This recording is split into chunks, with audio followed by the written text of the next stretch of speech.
Samoa e, ara whai mai ai whanunga le rei o le nei Taeao fou. Mori mai ai le atua lau tau soifua ma so mātou wola vai vai. Lona alofa ma lona anga le rei tau si mai. Me rea, mai ase o tātou Tapua'i le atua. Vi atu le ali au tau anu ese umalawa. Whane ne atu ia te ia o tau tangata umalawa. Wa ua tele lava lona alofa mai ia te i tātou. O le whamaoni fo i o le ali i e whavavau lava lea. Ia o tau vivi atu i le ali. Tātou talo mo le angang pa ia.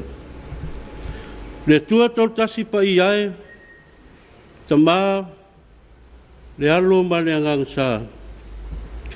Pa ia. Pa ia lava la ua fio le atua le vavau. E oi le whavavau. Le tupo le fi le mu. O le atua ma losi. Le pule au mea umalava. A o le atua o le alofa. Ma le alofa muti vale umalava. Wala fai mai Samoa i whanunga le lei o le nei Taeao fou le manuia. O mātou fisila whai ma fe whaaso ai lo alofa. Tausi pea mai lo mātou wola. Le ala lea o le si atu o le dou atunu o le vi inga. Ma le taulanga o le whaafetai. Wa e te tau mao mea i la wafio. O le atua mamalu ma le siri ese. Pangarawa lea lea di ie ro mātou matiwa wha lea nganga. Ma le lea atoa i luma o la wafio. Lea mātou wala awa tuai na mana o lu nganga pa ia. Na ia papati soina i mātou uma.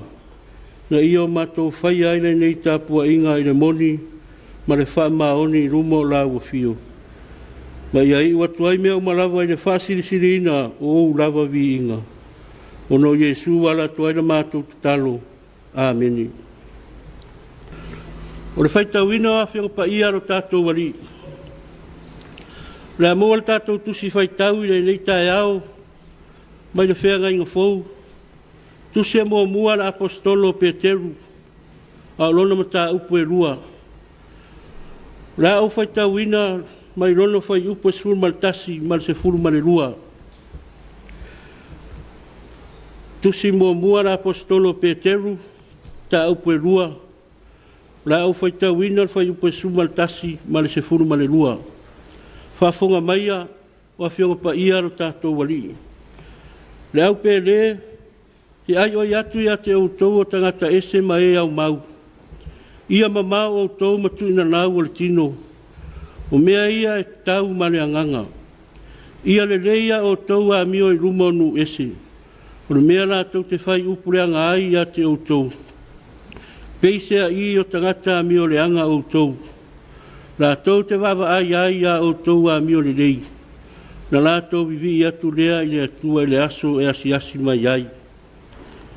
Whamanuia tele mai le atua le tātou whaitau.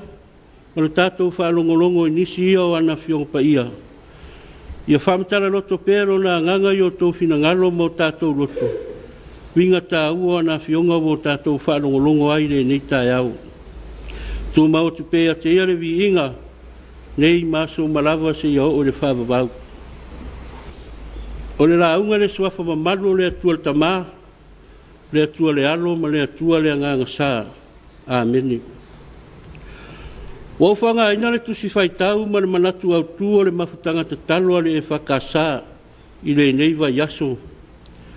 Le e masani o na ta'ua le sauninga le au leo. E au mai ai se whaasoa wha le anganga mo i tātou Samoa ma le kalesia i le nei Taeao. Whai upu sao tātou whaitawina i mata upu e lua le tusi mua Peteru. E fia au iai se whaasoa wha le anganga mo i tātou le nei Taeao. A al manatu au tū e pei ona iai le nei Baiaso. Whainga malanga le kewisiano. Whainga malanga le kewisiano. A tau roa le whainga malanga le kewisiano. E matalawa e whamatalaina ngō fie. Pe awa aira ngā solonga le ola wha kewisiano ma ona la sanga. mai le tuanai le taimi nei a toa ai ma le anga i atu i le rumanai. Na tupu mai leo se fesile e whapea. Samoa ai. Mata whape i la tātou whainga maranga whakewisiano. Pesa tusa le maranga mai au tātou tua a. Ua la lango mai tia sā. Mara tātou whainga maranga whakewisiano o whainei. Ai o tātou matematea fo'i. Se anga inga le ai le maranga a tātou whanau le rumanai. Le whainga maranga le au kewisiano. Le mai tau atu po lenga le apostolo Peteru. Pe ona ia tusi atu le kale sia i le tui matu a sia i titi. Se manumanunga tele ne ia vea le lamatia ina o i la tou. I le sa wanga o lo sa waina ai le au kewisiano le maro Roma. E maisa le Tapua'iga le emperoa po le kaisara Roma. Le ia vea matamatangi e luta. Ma matangi tau muaina ai lo la tau tau mawhai. Mo le ari. O le vai teimi leo sa wanga kaisara Neru. Le ana fasi o tia ai Peteru. A toa ai fo ima Paulo. Roma na tusia mai ai le nei tusi le tausanga e ono wha ti a. Ai po ua tolu tasi le nao tausanga. Talu ona maliu Yesu ke risolo tātou wali.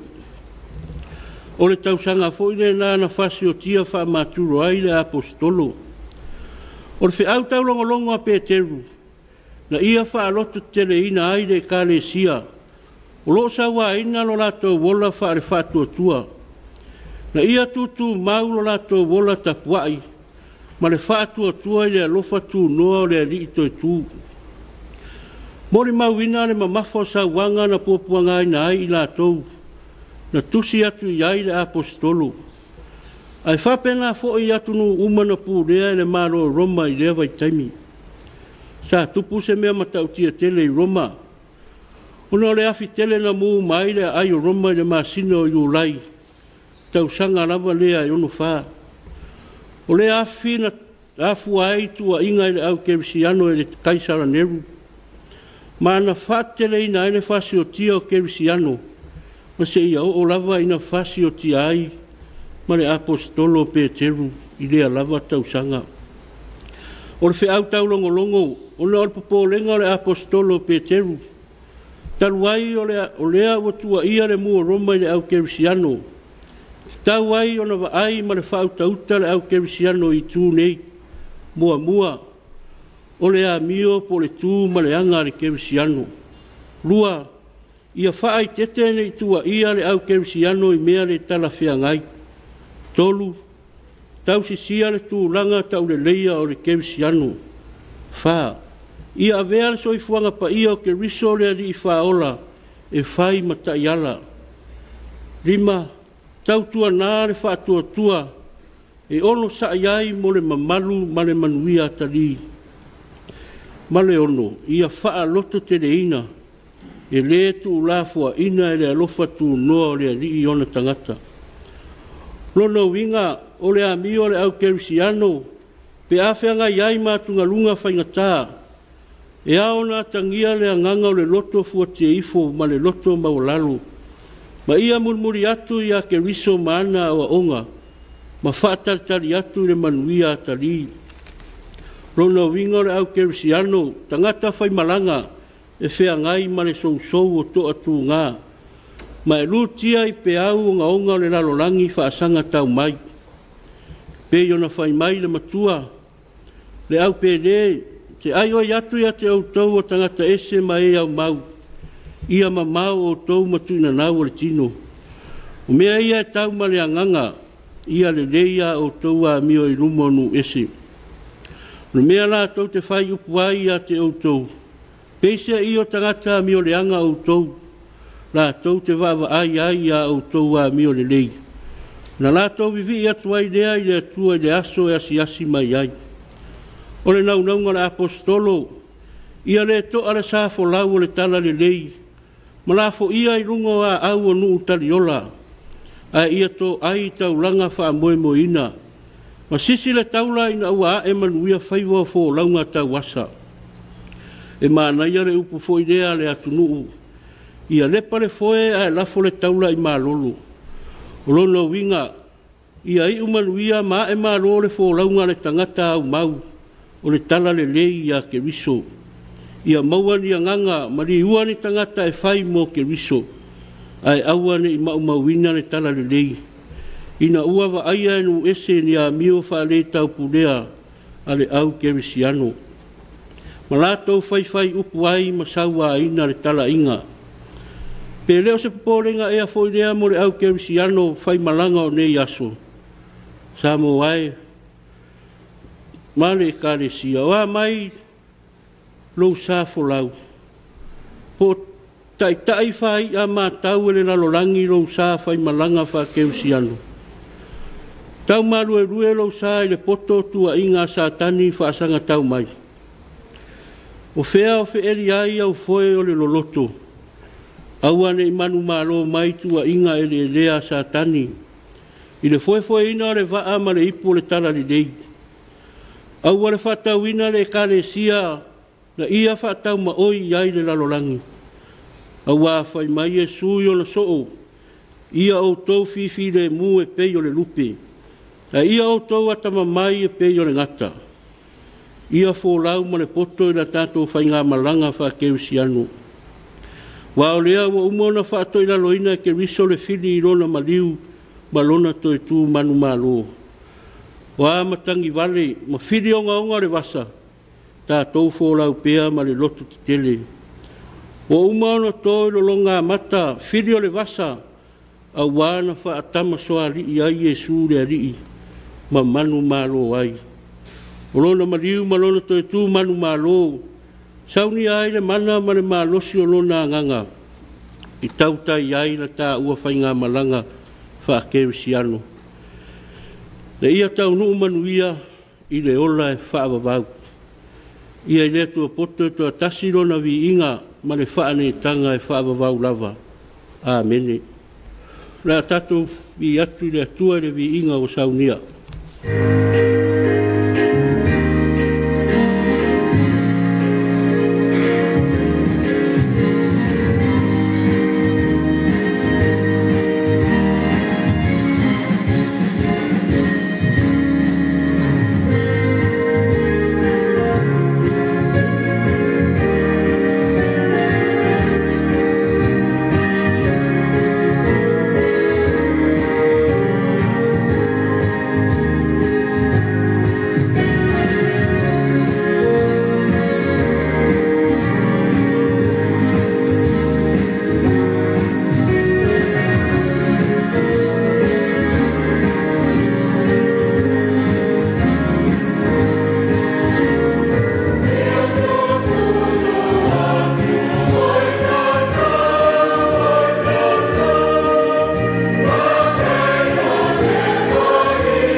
Rea tātou whaasanga atu ia tātou tarusanga.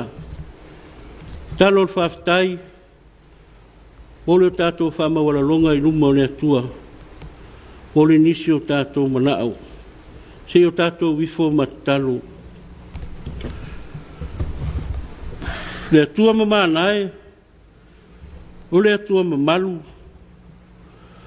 ole tamare whaavavau, ole tupu o tupu, ole alii ole file mu. Ole atua alofa ma le alofa, muti muti vale malava. Raua fio lava na e taitama I le whainga malanga Samoa. Le fo iwa mātou fale mai ai le nei aso, ma le nei tai au fou. Wala whai mai ai Samoa I whanunga file mu, ona o lau taitainga alofa. Au whenga iai ma malo longa o le pongisa wa mawai atu. Le nei wa mātou whisira whai, ma whiwhaso ai lo wa lofa ma lo wanga le nei. Ia vi ia lava oe le tamai whaavavau. Whaafetai tele le ali ie. Walo manuia Samoa, mai lava iona taitai. Taitai whare kare sia, taitai o nuu. Mai se fo i o taitai o a inga, se ia o lava I whanau. Whaafetai tele ta mao lo manuia I mātou umai lo whaatasi mai. Wana le se anoa lau taitai inga ma lau tausinga. Mātou te le uru whare mai le nei aso fou. I le manuia ma lo fide mu. Whaafetai le ola ma le malosi whafouina. Le ngatai lau tausinga I le ola I le tino. Ai whapea fo I lo mātou wola whaale anganga. Wa mawhai ai ona whaatino. Fe au mga luenga o ti ute mawhaiwa e tusa malo wala a wina. Whaafetai au a fionga pa ia sao mātou whaitau wina I le nei Taeao.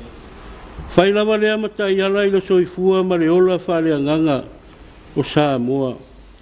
O wā le tusi olo iai upo le ola. Tusi olo iai upo lapa tai ma whai roa mai. Ma sanga whamanatu mai ai pea ia Samoa ma le au kerisiano uma. Le whaola tanga na e tāpena ina. Ia whai pea lea ma tai malanga. I la mātou whai ngā malanga. Whaafetai le whaasinonga rua nganga pa ia.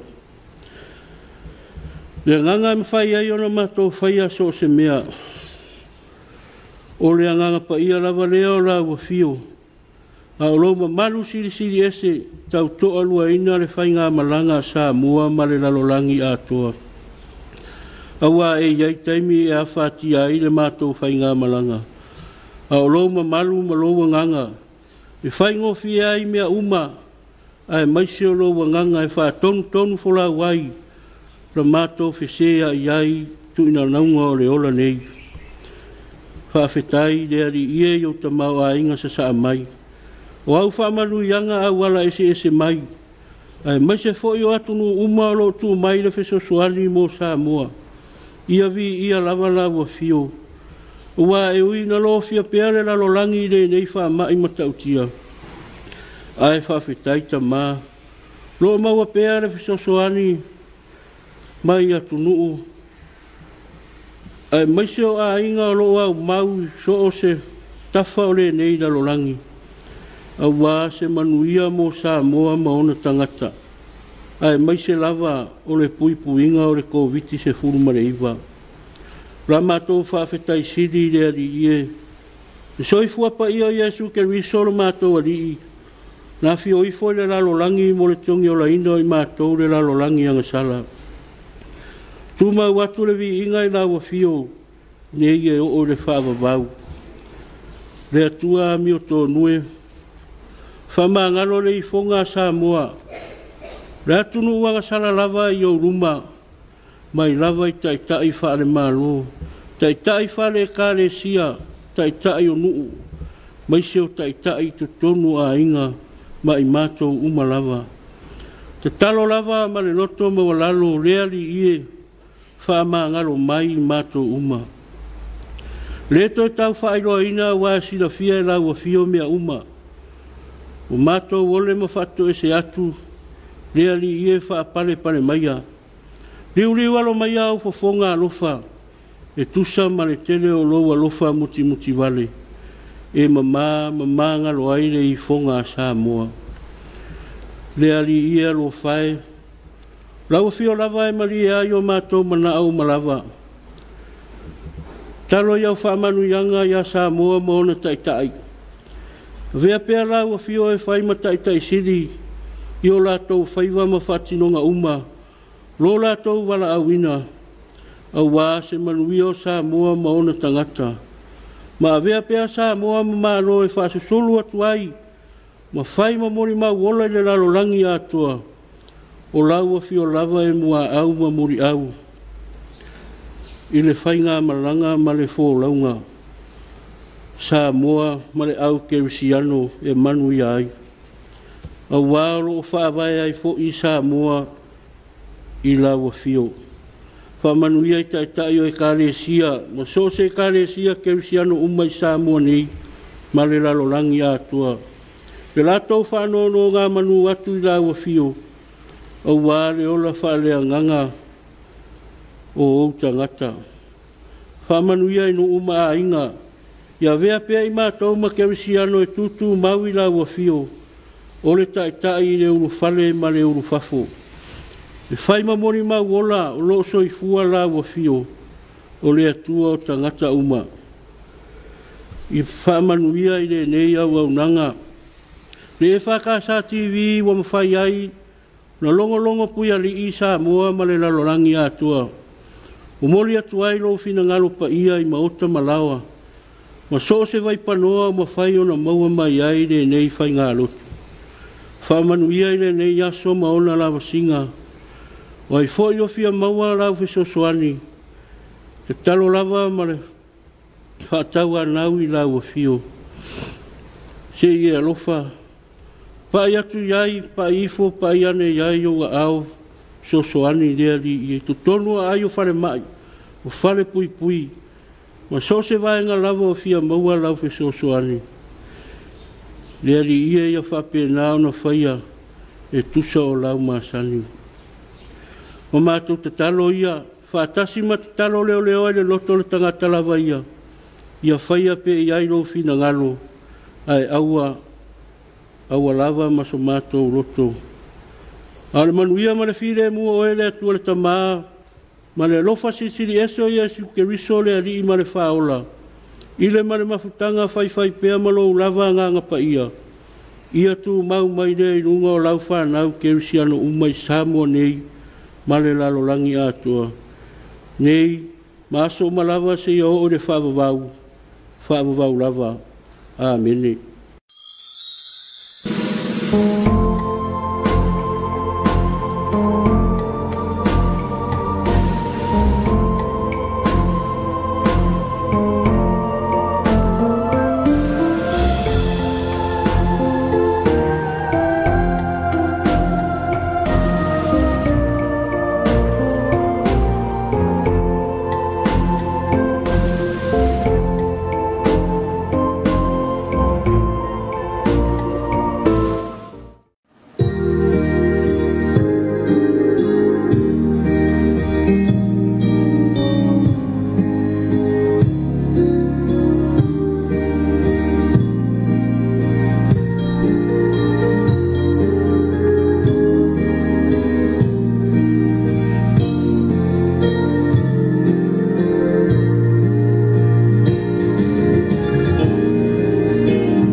so o le vasa sa e aloina e lolo to le moana sa e whangotaina o lo nau se ai mo le Tapua'iga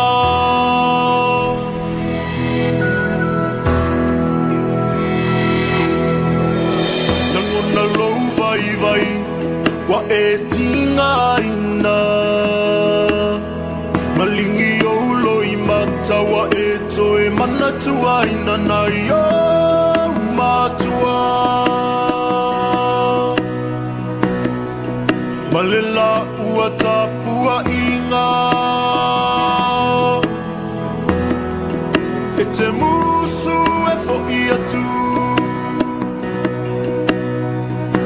i whanua e asa le whaiva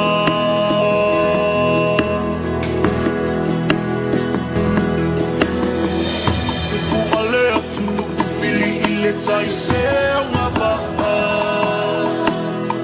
e poto o le tautai e sisela na atu i ama o lu i tauna e iloa i le tautai mata pala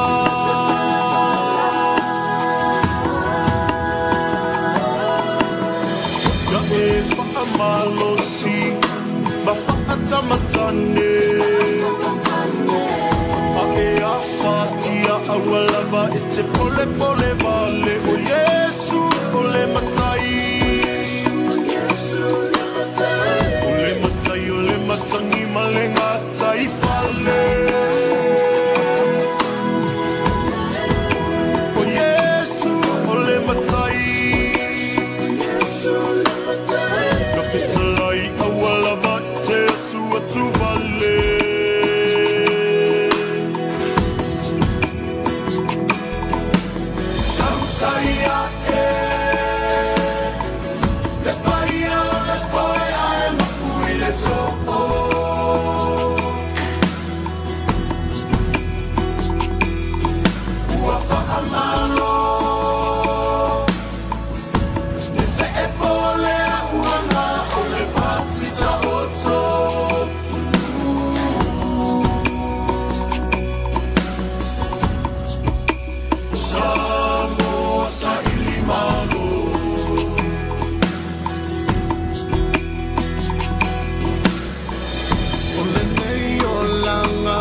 Sa alonga